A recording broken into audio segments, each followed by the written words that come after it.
In this tutorial, I'll show you how to create this image by using Blender and Stable Diffusion XL.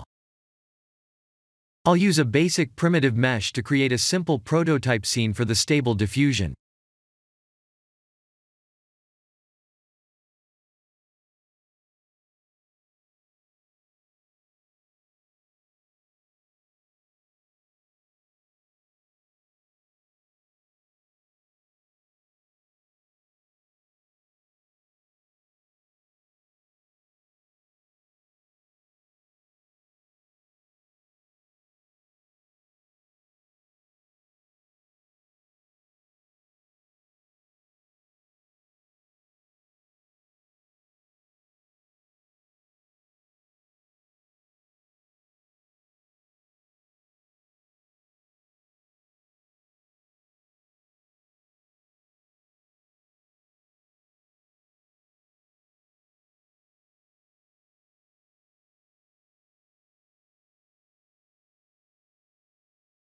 Please render the image and import it in Stable Diffusion.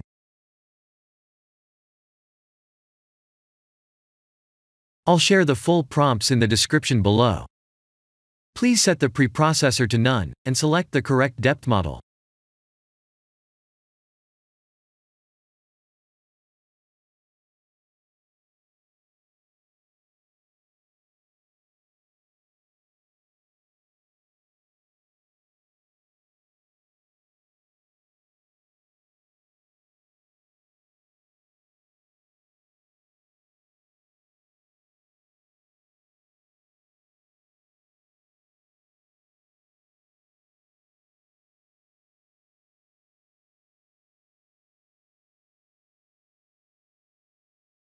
Now that the AI knows what we need, let's send this result to image to further enhance the details.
This is the end of the tutorial. Thank you for watching.